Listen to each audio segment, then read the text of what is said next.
Casual care chiropractic. That's the topic we're going to talk about on today's edition of the KC CHIROpulse podcast, brought to you by CATS Consultants. I'm Dr. Michael Perusich, and I'm joined in the studio with, as always, my good friend, Dr. Troy Fox. Troy, the casual care practice. Yeah. Interesting concept. Yeah. I coined that term. You did, actually. Yeah. It's an interesting term because we see in practice a couple, three different models. I mean, you've got your typical insurance-based PI care model where the patient is required to be on a treatment schedule to follow through with kind of an insurance protocol. Right. And you're waiting on payment and so forth. Mm-hmm. You've got we've seen an uptick of what we call walk-in chiropractic care clinics, that sort of thing.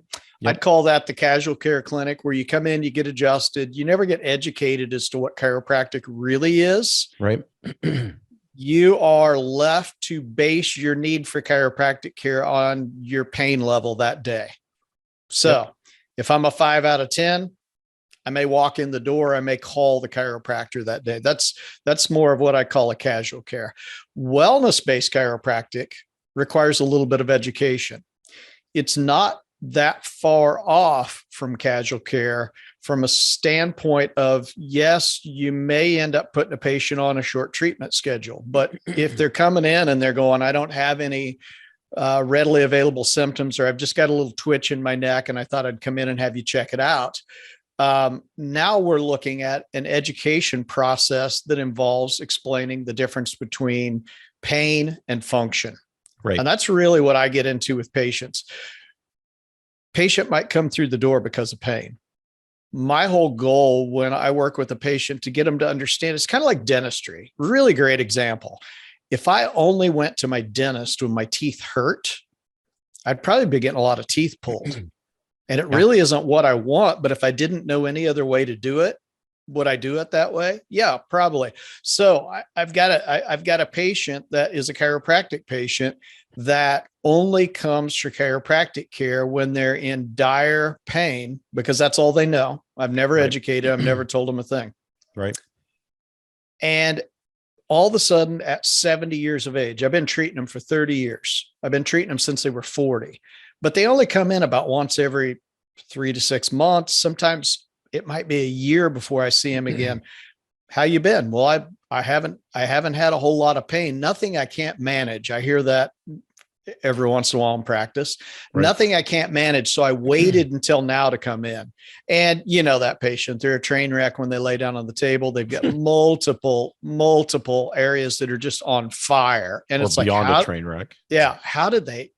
And so you're just like, okay, so you do what you do with that patient that's resistant even to the education.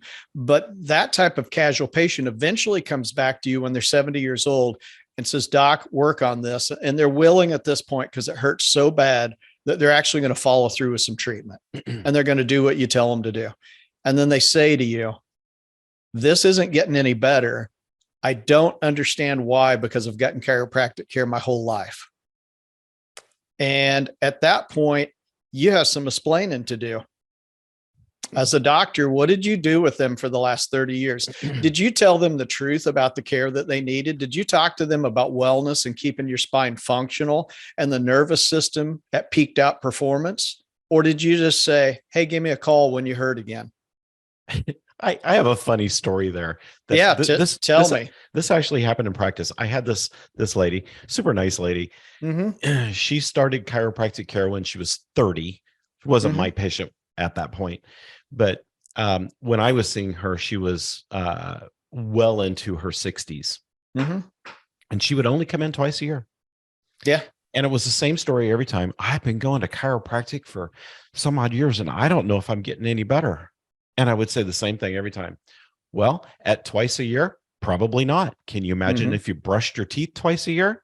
And she would laugh. But, you know, the dental analogy that you brought up is such a great way. So I got a couple of directions to go with that.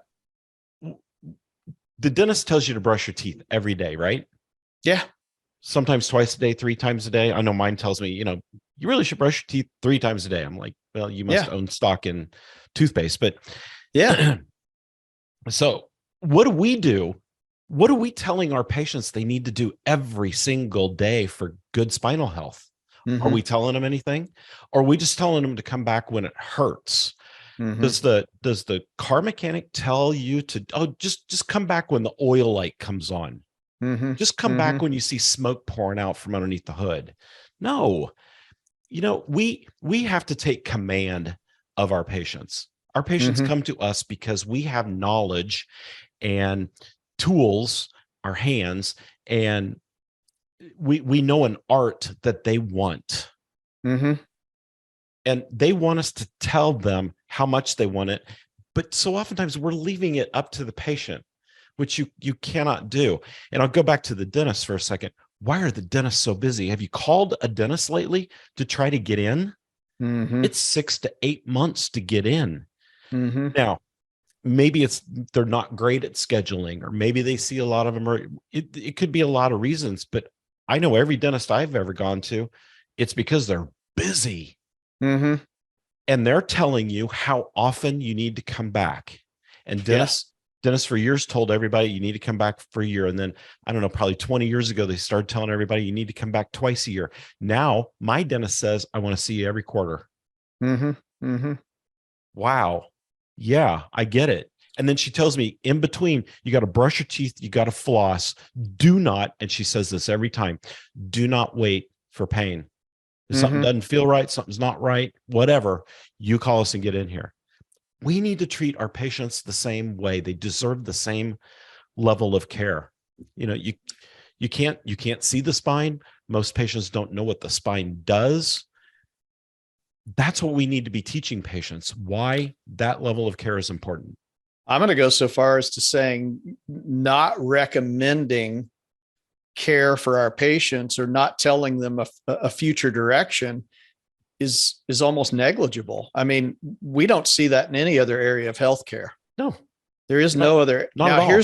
here's the other thing that you put on yourselves, docs, and this is a saddle that you bore, and sometimes you make me bear it too, which kind of upsets me because your patients will come to me and they will say, hey, I just moved to a new town. I've been getting chiropractic care for the last 20 years. And I usually delve a little deeper. I want to know how often you've been seen.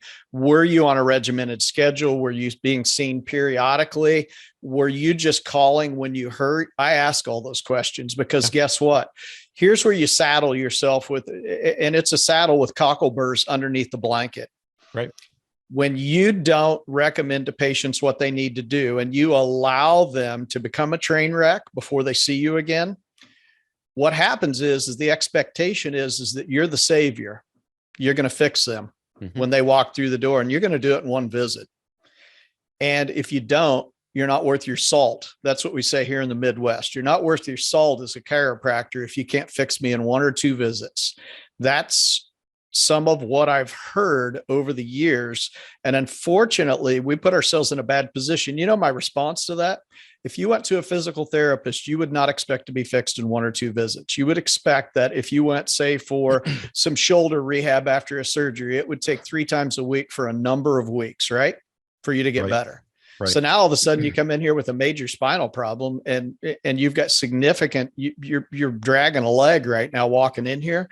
And you think that somehow I'm magical enough to fix you in 1 visit.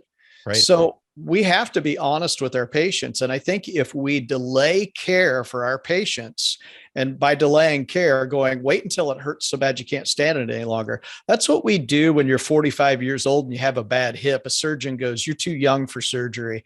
Wait until it's way worse, until you just can't stand it, because we want to push this out as long as we can. That's the only time in healthcare you ever hear that, except in some chiropractors' offices where we go, wait until you're a disaster again and come see me. Right. I don't have to educate when I do that, because they can just use pain as their only indicator then at that point. I think that is poor education.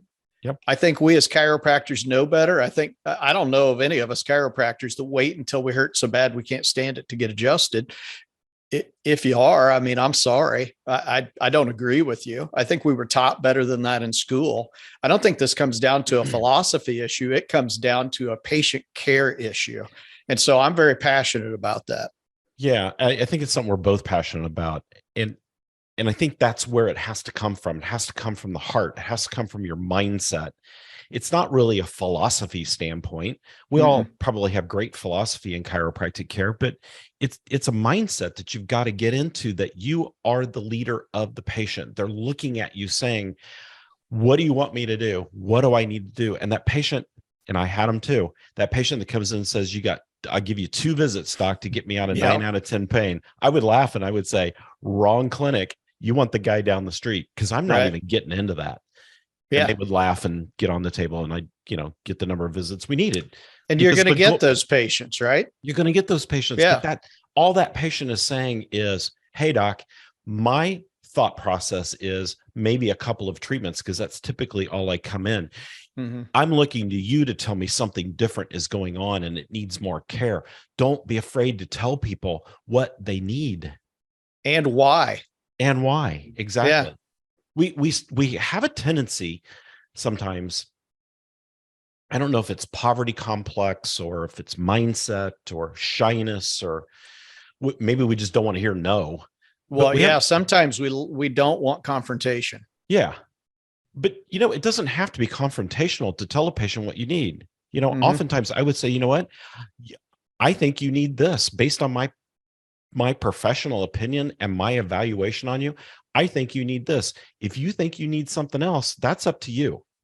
But I want you to know what my recommendation is. Yeah, you're going to do what you do because ultimately I work for you. Yeah. Quite honestly, I work for you. So I'm going to, I'll note it in my notes if you decide you're not going to follow my recommendations, but here's my recommendation. Here's what my past experience tells me you're probably going to need to get better. Yeah. And I'm telling you right now, Troy, we've seen hundreds of chiropractic practices, and we see the difference in the practices that have the mindset and the passion and the ones that don't. Yeah. And then we hear the complaints of, oh, you can't make it in chiropractic. Oh, I can't make enough money. I'm not getting by. The reimbursement's so bad. Where's your mindset? Where's your mindset? Are you in the casual care chiropractic mindset, or are you in the leadership care? I just coined that myself. I like it. Are you in the leadership care chiropractic mindset? Lead your patients. Talk to them. Yeah. It's all about, there are so many different things and directions we could go with this, because there's so many different facets, like a diamond. There's so many different facets to this, but be passionate about your patients, be passionate about the care that you give them. Don't be that casual guy that when the patient walks in, you just go, I don't want a confrontation today. I don't really want to have to tell them something different than they already believe. And you just get done and you go, give me a call when it hurts. Right. I'm not a big fan of that. And I think it sells you short and it sells your care short, because then at that point, if that patient doesn't make some sort of miraculous recovery in one visit, you didn't do a good job. And we know better than that. You can give the most fantastic adjustment on the planet, and if you're loaded with spasm, inflammation, you've got nerve, you've got nerve root compression, you got all that going on. How long is that adjustment going to last? Well, in that 1 in a million, the patient's going to walk out of there and never feel pain again, never feel dysfunction. They're going to walk straight. They're going to track straight down the street. But in 99% of cases, by the time they get to their car, their body is already trying to undo what you just did. Yep. Because it's rehabilitative in nature. What is it? Something like, and don't quote me exactly on this number, I'm pulling this off the top of my head. 80% of conditions relapse within 18 months because they weren't properly treated in the right amount of time.